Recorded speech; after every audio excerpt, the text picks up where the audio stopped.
வணக்கம். இந்திய நேரப்படி மாலை 6 மணி விரைவு செய்திகள். தேனி மாவட்டம் கம்பம் அரசு மருத்துவமனையில் புதிய மருத்துவமனை கட்டுமான பணியின் போது நேற்று ஒரு தொழிலாளி உயிரிழந்த நிலையில் 2 பேர் காயமடைந்தனர். காயமடைந்த சதீஷ்குமார் என்பவர் அளித்த புகாரின் பேரில் கட்டிட ஒப்பந்ததாரர்களான பாண்டியராஜ் மற்றும் கட்டிட பொறியாளர்களான வெங்கடாச்சலம், மணிவண்ணன், நவீன் மற்றும் செல்வம் ஆகிய 5 பேர் மீது போலீசார் வழக்கு பதிவு செய்து விசாரணை நடத்தி வருகின்றனர். திருப்பத்தூர் மாவட்டம் ஜோலார்பேட்டை அடுத்த வக்கனம்பட்டி பகுதியைச் சேர்ந்தவர் பொன்னப்பன், புனிதா தம்பதி. இவர்களுக்கு 2 குழந்தைகள் உள்ள நிலையில் இவர்களிடையே ஏற்பட்ட கருத்து வேறுபாடு காரணமாக விவாகரத்து கோரி புனிதா கணவனை பிரிந்து தன்னுடைய தாய் அலமேலு வீட்டில் கடந்த 1 வருடமாக வசித்து வருகிறார். இவர் ஜோலார்பேட்டை சாலையில் சென்று கொண்டிருந்த போது திடீரென அவரது கணவன் சரமாரியாக தாக்கி கத்தியால் அவரது காதை அறுத்துவிட்டு தப்பி ஓடியுள்ளார். பின்னர் அரசு மருத்துவமனையில் சிகிச்சை பெற்று வரும் அவர் உடனடியாக கணவன் மீது உரிய நடவடிக்கை எடுக்க வேண்டும் என்று மாவட்ட ஆட்சியர் தர்பகராஜிடம் புகார் அளித்தார். எத்தியோப்பியா நாட்டிலிருந்து சென்னைக்கு வந்த விமானத்தில் நைஜீரியா நாட்டை சேர்ந்த பிரிடிலின் என்பவர் சுற்றுலா பயணி விசாவில் வந்தார். சந்தேகத்தின் பேரில் அதிகாரிகள் அவரை சோதனை செய்ததில் 10 கோடி ரூபாய் மதிப்புடைய 1 கிலோ கொக்கைன் போதைப் பொருட்கள் கடத்தி வரப்பட்டது தெரியவந்தது. இதையடுத்து அவற்றை பறிமுதல் செய்த அதிகாரிகள் தொடர்ந்து விசாரணை மேற்கொண்டு வருகின்றனர். திருச்சி மாவட்டம் முசிறி பழைய பேருந்து நிலையம் அருகே தனியார் தங்கும் விடுதியின் கீழ்த்தளத்தில் மலையப்பபுரம் பகுதியைச் சேர்ந்த பெரியசாமி என்பவர் பழக்கடை நடத்தி வருகிறார். இந்நிலையில் நள்ளிரவில் பழக்கடையிலிருந்து திடீரென தீ பற்றியது. இதுகுறித்து தகவல் அறிந்து வந்த தீயணைப்புத் துறையினர் தீயை அணைத்து கட்டுக்குள் கொண்டு வந்தனர். இந்த தீ விபத்தில் பழக்கடையில் இருந்த பொருட்கள் முற்றிலும் எரிந்து சேதமானது. இதுகுறித்து முசிறி போலீசார் விசாரணை மேற்கொண்டு வருகின்றனர். காஞ்சிபுரம் மாவட்ட ஆட்சியர் அலுவலக வளாகத்தில் உள்ள மக்கள் நல்லுறவு கூட்டரங்கில் குறை தீர்க்கும் நாள் கூட்டம் மாவட்ட ஆட்சியர் கலைச்செல்வி தலைமையில் நடைபெற்றது. அனைத்து அரசு துறை அலுவலர்கள் கலந்து கொண்ட கூட்டத்தில் பொதுமக்கள் பல்வேறு அடிப்படை வசதிகள் குறித்து கோரிக்கை மனுக்களை வழங்கினர். தொடர்ந்து மாவட்ட பள்ளி கல்வித்துறை சார்பில் ஆசிரியர்களுக்கு கணினிகளையும், செவித்திறன் பாதிக்கப்பட்டவர்களுக்கு கைபேசி மற்றும் செவித்திறன் கருவிகள் உள்ளிட்ட நலத்திட்ட உதவிகளை மாவட்ட ஆட்சியர் வழங்கினார். வேலூர் மாவட்டம் குடியாத்தம் ஒருங்கிணைந்த நீதிமன்ற வளாகத்தில் மத்திய அரசு கொண்டு வந்துள்ள 3 சட்டங்களை வாபஸ் பெற வலியுறுத்தியும் வழக்கறிஞர்கள் பணி பாதுகாப்பு சட்டத்தினை நிறைவேற்ற கோரி வழக்கறிஞர்கள் பணி புறக்கணிப்பில் ஈடுபட்டு கண்டன ஆர்ப்பாட்டத்தில் ஈடுபட்டனர். சங்க தலைவர் ராஜன் பாபு, செயலாளர் செந்தில்குமார் தலைமையிலான வழக்கறிஞர்கள் கையில் பதாகைகளை ஏந்தியவாறு மத்திய அரசை கண்டித்து கண்டன கோஷங்களை எழுப்பி ஆர்ப்பாட்டத்தில் ஈடுபட்டனர். திருவாரூர் மாவட்டம் மன்னார்குடி அருகே கர்ணாவூர் ஊராட்சி வெள்ளங்குழி கிராமத்தில் அரசின் 1 ஏக்கர் புஞ்சை நிலம் உள்ளது. அந்த இடத்தில் வீடுகள் இல்லாதவர்களுக்கு வீட்டுமனை பட்டா வழங்க கோரி அப்பகுதி பொதுமக்கள் மாவட்ட ஆட்சியர், வருவாய் கோட்டாட்சியர் உள்ளிட்ட அதிகாரிகளிடம் நீண்ட காலமாக கோரிக்கை வைத்து வருகின்றனர். திடீரென 20 குடும்பங்களை சேர்ந்தவர்கள் அப்பகுதியில் கொட்டகை அமைத்து உள்ளனர். உடனடியாக பட்டா வழங்க வேண்டும் என துணை வட்டாட்சியரிடம் பொதுமக்கள் மனு அளித்தனர். இதையடுத்து துணை வட்டாட்சியர் விரைவில் பட்டா வழங்குவதற்கான நடவடிக்கைகள் மேற்கொள்ளப்படும் என உறுதி அளித்ததன் பேரில் அனைவரும் கலைந்து சென்றனர். காஞ்சிபுரம் அடுத்த சிறுனை கிராமத்தில் உள்ள சிறுனை ஏரியில் மாவட்ட புவியியல் மற்றும் சுரங்கத்துறை சார்பில் விவசாயிகள் மற்றும் மண்பாண்டம் செய்பவர்களுக்கு கட்டணமின்றி வண்டல் மண், களிமண் எடுத்துக்கொள்ள ஆணைகள் வழங்கும் நிகழ்ச்சி நடைபெற்றது. நிகழ்ச்சியில் முதற்கட்டமாக விவசாயிகளுக்கு வண்டல் மண், களிமண் எடுத்துக் கொள்வதற்கான ஆணைகளை மாவட்ட ஆட்சியர் கலைச்செல்வி மோகன் வழங்கி ஏரியிலிருந்து JCB இயந்திரம் மூலம் வண்டல் மண், களிமண் எடுக்கும் பணியினை பார்வையிட்டார். இதில் உதவி செயற்பொறியாளர் மார்க்கண்டேயன், உதவி பொறியாளர் சீனிவாச பிரகாஷ் மற்றும் அரசு அதிகாரிகள் உடனிருந்தனர். மதுரை மகால் மண்டல் மஞ்சனக்கார தெருவில் பாஜக சார்பில் நடைபெற்ற முப்பெரும் விழாவில் மதுரை மாவட்ட தலைவர் மகா சுசீந்திரன் தலைமை தாங்கினார். விழாவில் 47வது வார்டில் உள்ள மாணவ மாணவிகளுக்கு இலவச நோட்டு புத்தகங்கள் வழங்கப்பட்டது. இதில் சிறப்பு விருந்தினர்களாக மாநில பொதுச் செயலாளர் பேராசிரியர் ராம சீனிவாசன், தென்னிந்திய பார்வர்டு பிளாக் கட்சி தலைவர் திருமாறன் ஆகியோர் கலந்து கொண்டனர். தூத்துக்குடி மாவட்டம் ஸ்ரீ வைகுண்டத்தில் திருநெல்வேலி திருச்செந்தூர் சாலையில் 100க்கும் மேற்பட்ட பெண்கள் மழை வெள்ளத்தால் பாதிக்கப்பட்ட வீடுகளுக்கு அரசு சார்பில் வீடு கட்ட அனுமதி வழங்கி முதல் தவணை பணம் வழங்காததை கண்டித்து சாலை மறியலில் ஈடுபட்டனர். இதுகுறித்து தகவல் அறிந்து வந்த காவல்துறையினர் மற்றும் வருவாய்த்துறையினர் சாலை மறியலில் ஈடுபட்டவர்களிடம் பேச்சுவார்த்தை நடத்தி 10 தினங்களுக்குள் தகுதியான பயனாளிகள் அனைவருக்கும் வீடுகள் திட்டத்திற்கு பணம் வழங்க நடவடிக்கை எடுக்கப்படும் என்று உறுதியளித்தார். இதையடுத்து பெண்கள் மற்றும் பொதுமக்கள் அங்கிருந்து கலைந்து சென்றனர். சென்னை தாம்பரம் அடுத்த மாடம்பாக்கம் பகுதியைச் சேர்ந்த விஜயலட்சுமி என்ற மூதாட்டி வீட்டின் அருகே உள்ள கடைக்கு சென்றுவிட்டு வீட்டுக்கு திரும்பிக் கொண்டிருந்தார். அப்பொழுது திடீரென இருசக்கர வாகனத்தில் வந்த மர்ம நபர் ஒருவர் மூதாட்டி கழுத்தில் அணிந்திருந்த 5 சவரன் தங்க சங்கிலியை பறித்துக் கொண்டு அங்கிருந்து மின்னல் வேகத்தில் தப்பி சென்றுள்ளார். பின்னர் தகவல் அறிந்து சம்பவ இடத்திற்கு வந்த சேலையூர் காவல்துறையினர் அப்பகுதியில் உள்ள சிசிடிவி கேமரா காட்சிகளை கைப்பற்றி வழக்கு பதிவு செய்து விசாரணை மேற்கொண்டு வருகின்றனர். திருவாரூர் மாவட்டம் மன்னார்குடி அருகே உள்ள மூவாநல்லூர் அரசு தோட்டக்கலை பண்ணையில் குடவாசல் அரசு பள்ளி மாணவ மாணவியர்கள் தோட்டக்கலை பயிர்கள் சம்பந்தமாக விழிப்புணர்வு ஏற்படுத்தும் பண்ணை சுற்றுலா நிகழ்ச்சியில் கலந்து கொண்டனர். இதில் மாவட்ட துணை இயக்குநர் நீதி மாணிக்கம் மற்றும் தோட்டக்கலைத்துறை அலுவலர்கள் கலந்து கொண்டு மாணவர்களுக்கு காய்கறிகள் தொடர்பான விழிப்புணர்வு ஏற்படுத்தி அவை விளையும் வரை விளையும் இடங்கள், அதன் தன்மை ஆகியவை குறித்தும் எடுத்து கூறினர். இந்நிகழ்ச்சியில் தொடக்க பள்ளிகளை சேர்ந்த மாணவ மாணவர்கள் ஆர்வமுடன் கலந்து கொண்டு காய்கறி வகைகள் மற்றும் பழங்களின் வகைகளின் குறித்து விளக்கங்களை கேட்டு கேள்விகள் எழுப்பி பயனடைந்தனர். தூத்துக்குடியில் மாவட்ட ஆட்சியர் அலுவலகத்தை முற்றுகையிட்டு ஆதித்தமிழர் பேரவையினர் கண்டன ஆர்ப்பாட்டத்தில் ஈடுபட்டனர். ஆர்ப்பாட்டத்தில் சாதிவாரி கணக்கெடுப்பு நடத்த வேண்டும் என்றும் நீட் தேர்வை ரத்து செய்ய வேண்டும் உள்ளிட்ட கோரிக்கைகளை வலியுறுத்தி கண்டன முழக்கங்களை எழுப்பினர். தொடர்ந்து சாதிவாரி கணக்கெடுப்பதற்கு ஆதித்தமிழர் பேரவை வலியுறுத்தி வருகிறது. அது மட்டும் இல்லாமல் நீட் தேர்வை ரத்து செய்ய வேண்டும். மக்களுக்கு அருந்தீர் மக்கள் வசிக்கக்கூடிய பகுதிகளில் அன்றாட அடிப்படை தேவையான இதை போராடி வாங்க வேண்டிய சூழல் உள்ளது. அது மட்டும் இல்லாமல் இலவச வீட்டுமனை பட்டா கடந்த 20-30 ஆண்டுகளாக அந்த இடத்தில் வசித்து வருகிறார்கள். அவருக்கு இலவச வீட்டுமனை பட்டா கிடைக்கப்பெறவில்லை.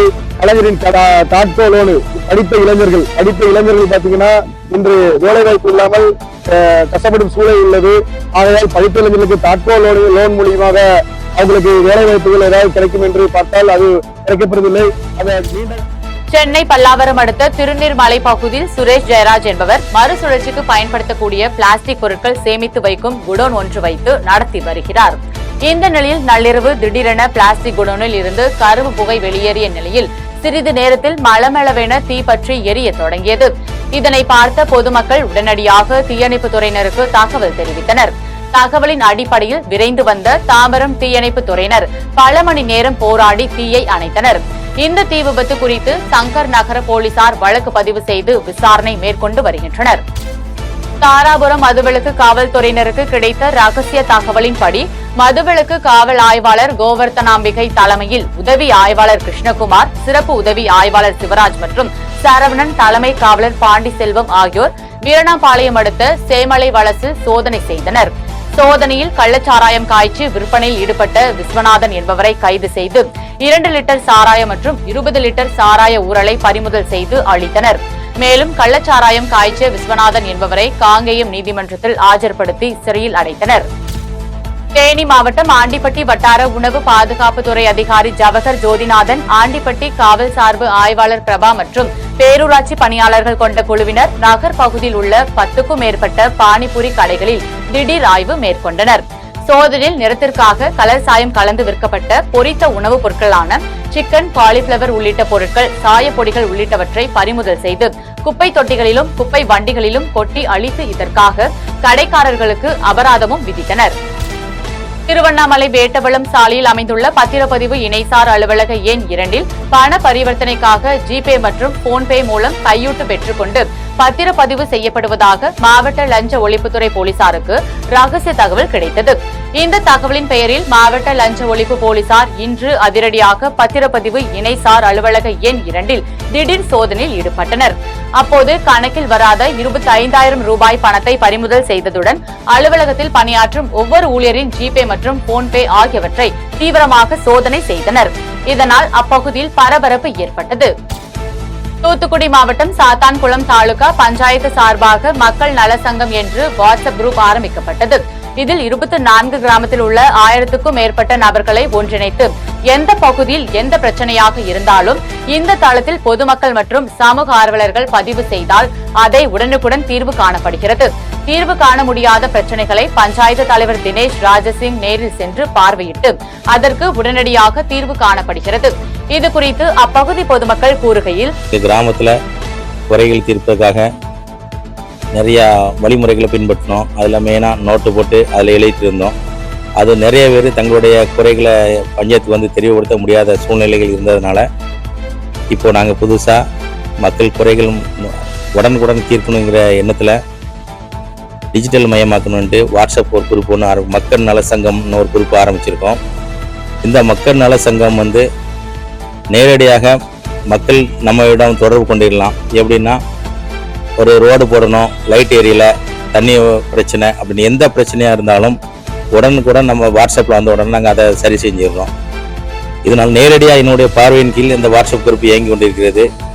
உடனே சரி செய்வோம் அப்படிங்கிறதுக்காக இந்த குரூப்பை நாங்கள் ஆரம்பிச்சிருக்கோம். ஏன் அப்படின்னா, இந்த குரூப்பு புதுக்கோட்டை மாவட்டம் கந்தர்வக்கோட்டை அருகே கீழவாண்டான் விடுதி கிராமத்தில் உள்ள ஊராட்சி ஒன்றிய ஆரம்ப பள்ளி வளாகத்தில் ரூபாய் 8 லட்சம் மதிப்பீட்டில் புதிதாக மேல்நிலை நீர்த்தேக்க தொட்டி கட்டப்பட்டது. இந்த நீர்த்தேக்க தொட்டி மக்கள் பயன்பாட்டிற்கு திறக்கப்படுவதற்கு முன்பே 4 புறமும் நீர்க்கசிவு ஏற்பட்டு தண்ணீர் பீச்சி அடிப்பதால் பொதுமக்கள் அதிர்ச்சி அடைந்தனர். இதுகுறித்து சம்பந்தப்பட்ட அதிகாரிகள் உரிய முறையில் ஆய்வு செய்து நடவடிக்கை எடுக்க வேண்டும் என கிராம மக்கள் கோரிக்கை விடுத்துள்ளனர். கோவை மாவட்டத்தில் உள்ள பல்வேறு பகுதிகளில் வண்டல்மண் என்கின்ற பெயரில் செம்மண் கடத்தப்படுவதாக கூறப்படுகிறது. இதனை தடுக்க கோரி தமிழ்நாடு விவசாயிகள் சங்கத்தினர் கண்டன கோஷங்களை எழுப்பி மாவட்ட ஆட்சியரிடம் மனு அளித்தனர். வேலூர் மாவட்டம் குடியாத்தம் தமிழ்நாடு அரசு அனைத்து துறை ஓய்வூதியர் சங்கத்தின் 8வது பேரவை கூட்டம் நெல்லூர்பேட்டை பகுதியில் உள்ள திருமண மண்டபத்தில் நடைபெற்றது. வட்டக்கிளை சங்க தலைவர் சரவணன் தலைமையில் மாநில பொதுச் செயலாளர் கிருஷ்ணமூர்த்தி சிறப்புரையாற்றினார். கூட்டத்தில் பழைய ஓய்வூதிய திட்டத்தை அமல்படுத்த கோரியும் குறைந்தபட்ச ஓய்வூதியத்தை 7,850 மாற்ற வேண்டும் உள்ளிட்ட பல தீர்மானங்கள் நிறைவேற்றப்பட்டன. இதில் வழக்கறிஞர் சம்பத்குமார், மாவட்ட செயலாளர் ரவி, மாவட்ட பொருளாளர் ஞானசேகரன், அஞ்சல் துறை எழில்மாறன் உள்ளிட்டோர் கலந்து கொண்டனர். புதுக்கோட்டை மாவட்டம் ஆலங்குடி பேரூராட்சிக்கு உட்பட்ட பகுதிகளில் மாடுகள் உள்ளிட்ட கால்நடைகள் சுற்றித் திரிவதால் பொதுமக்கள் அச்சத்துடன் வெளியே சென்று வருவதாக நமது தொலைக்காட்சியில் செய்தி ஒளிபரப்பப்பட்டது. இந்த செய்தியின் எதிரொலியால் பொதுவெளியில் மாடுகள் உள்ளிட்ட கால்நடைகள் சுற்றித் திரிந்தால் அதன் உரிமையாளர்கள் மீது அபராதம் உள்ளிட்ட நடவடிக்கை எடுக்கப்படும் என பேரூராட்சி செயல் அலுவலர் ஒலிபெருக்கி மூலம் எச்சரிக்கை விடுத்துள்ளார். கடலூர் மாவட்டம் சேத்தியாத்தோப்பு அருகே மஞ்சக்கொள்ளை அரசு மேல்நிலைப் பள்ளியில் 3ஆம் ஆண்டு பரிசளிப்பு விழா நடைபெற்றது. விழாவில் கடந்த ஆண்டு 10ஆம் வகுப்பு மற்றும் 12ஆம் வகுப்பு பொதுத் தேர்வில் பள்ளியில் முதல் 3 மதிப்பெண்கள் பெற்ற மாணவ மாணவிகளுக்கு ஊக்கத்தொகை வழங்கி சிறப்பிக்கப்பட்டது. இதில் தமிழக வாழ்வுரிமை கட்சி மாவட்ட செயலாளர் மஞ்சக்கொள்ளை, ஊராட்சி மன்ற தலைவர், தலைமை ஆசிரியர்கள் மற்றும் ஆசிரியர்கள் உள்ளிட்டோர் பங்கேற்றனர். சென்னையில் தமிழ்நாடு கராத்தே சங்கம் சார்பாக மாநில அளவிலான சப் ஜூனியர் கராத்தே போட்டியில் கோவையை சேர்ந்த சர்வேஷ் அஸ்வபிரதா மற்றும் சாய் தக்ஷன் ஆகியோர் 3வது இடம் பிடித்து வெண்கல பதக்கங்கள் பெற்று தேசிய அளவில் நடைபெறும் போட்டிக்கு தேர்வாகி உள்ளனர். இந்நிலையில் கோவை திரும்பிய சர்வேஷ் அஸ்வபிரதா மற்றும் சாய் தக்ஷன் ஆகியோருக்கு உற்சாக வரவேற்பு அளிக்கப்பட்டது. இதையடுத்து போட்டியில் வெற்றி பெற்றவர்களுக்கு சக மாணவ மாணவிகள் மற்றும் பயிற்சியாளர்கள் சார்பாக பாராட்டு விழா நடைபெற்றது. இதில் மையத்தின் நிறுவனர் தியாகு நாகராஜ் மற்றும் பயிற்சியாளர்கள் உட்பட பலர் கலந்து கொண்டனர். என் பேர் அஸ்வபிரதா. நான் மை கராத்தே இன்டர்நேஷனலில் 7 இயர்ஸாக கராத்தே படிச்சிருக்கேன். July 7 40th Tamil Nadu sports karate championship 2024 சென்னையில் நடந்துச்சு. நான் குமுட்டை ஈவெண்ட்டில் வந்துட்டு 3rd ப்ரைஸ் அடிச்சிருக்கேன். என் கூட வந்த ஸ்டூடெண்ட்ஸ் எல்லாரும் குமுட்டை ஈவெண்ட், கராத்தே, கட்டா 2 ஈவெண்ட்டில் ப்ரைஸ் வின் பண்ணியிருக்காங்க. என்னை ட்ரைனிங் பண்ண மாஸ்டர்ஸ், கோச்சஸ் எல்லாத்துக்கும் தேங்க்ஸ். கூட வந்த பேரண்ட்ஸ்க்கு எல்லாத்துக்கும். என் பேர் சர்வேஷ். நான் மை கராத்தே இன்டர்நேஷ்னல் 3 இயர்ஸாக போயிட்டுருக்கேன். 2024 40th national level குமிட்டேயில் 3rd price அடிச்சிருக்கேன். என் கூட வந்த ஸ்டூடெண்ட்ஸும் 3rd ப்ரைஸ் குமிட்டேயில் அடிச்சிருக்காங்க. என்னோடய மாஸ்டர்ஸ்க்கும் பேரண்ட்ஸ்க்கும் நான் நன்றி தெரிவிக்கிறேன். மதுரை சர்வேயர் காலனி பகுதியில் உள்ள தனியார் நிறுவனத்தின் 8ஆம் ஆண்டு துவக்க விழா நடைபெற்றது. விழாவினை நிறுவனர் முகமது ஃபாரூக் தொடங்கி வைத்து 500க்கும் மேற்பட்டோருக்கு அன்னதானத்தை வழங்கினார். இதில் மாணிக்கம், கணேஷ் மற்றும் நிறுவன ஊழியர்கள் கலந்து கொண்டனர். நம்மளுடைய இந்த 8ஆம் ஆண்டு துவக்க விழா முன்னிட்டு நம்ம என்ன செய்யறோம்னா, இன்றைக்கு ஏறக்குறைய ஒரு 500 to 1000 பேருக்கு வந்து ஒரு அன்னதானங்கிற அடிப்படையில் ஏழை எளிய மக்களுக்கு உணவு கொடுக்குறோம். இது நாங்கள் வந்து 7 ஆண்டுகளாக செஞ்சுக்கிட்டு இருந்த மேட்ச் மணியை இதன் மூலியமாக 12,000 பேருக்கு வரதட்சணை கல்யாணம் முடிஞ்சிருக்கு.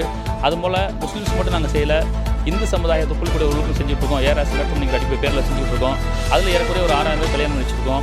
அதுபோக ஏழை எளிய பெண்களுக்கு நம்ம என்ன செய்யறோம்னா நம்மளால் முடிந்த உதவிகள் கல்யாணம் செஞ்சு வைக்கிறோம். அதுபோக கணவனை இழந்த விதவைகளுக்கு நம்ம என்ன செய்யறோம்னா நலத்திட்ட உதவிகளாக அவங்களுக்கு ஒரு சின்ன உதவி செஞ்சுட்டு இருக்கோம். அதுபோக தீபாவளி, ரம்ஜான், கிறிஸ்மஸ் இந்த காலங்களில் அரிசி, மளிகை பொருள் இதெல்லாம் உதவி செஞ்சுட்டு இருக்கோம். இது முழுக்க இது சகோதரத்துவ அடிப்படையில் எல்லாரும் ஒழுதாய் பெற்ற மக்களாக வாழுங்கிற அடிப்படையில் செஞ்சுட்டு இருக்கோம். இதே நம்ம நண்பர் கணேஷ் சார் இவங்க நம்மளை உதவி செஞ்சுட்டு இருக்காங்க. மாணிக்க சார் இதெல்லாம் சேர்ந்து நம்ம இந்த நலத்திட்ட உதவி செஞ்சுட்டு இருக்கோம். இந்த கம்பெனி மேலும் வளர்ச்சி அடையவும் இதே போல பல சுவிட்சர்லாந்து நாட்டை தலைமையிடமாக கொண்ட இன்டர்நேஷனல் யோகா ஸ்போர்ட்ஸ் ஃபெடரேஷன் எனும் அமைப்பு நடத்தும் உலகக்கோப்பை யோகா போட்டிக்கான தேர்வு போட்டி மும்பையில் நடைபெற்றது. இப்போட்டியில் ராஜபாளையம் தனியார் பள்ளியில் 9ஆம் வகுப்பு பயின்று வரும் ஜெயவர்தனி வெள்ளிப் பதக்கம் வென்றார். இதன் மூலம் சவுதி அரேபியாவில் நடைபெற உள்ள உலகக்கோப்பை யோகா போட்டிக்கான இந்திய அணியில் ஜெயவர்தனி இடம் பிடித்தார். இத்துடன் ஜெம் செய்திகள் நிறைவடைகின்றன. மீண்டும் செய்திகள் இன்று இரவு 8:30 மணிக்கு. செய்திகளை உடனுக்குடன் தெரிந்து கொள்ள gemlive.tv என்ற இணையதளத்தில் இணைந்திருங்கள். நன்றி, வணக்கம்.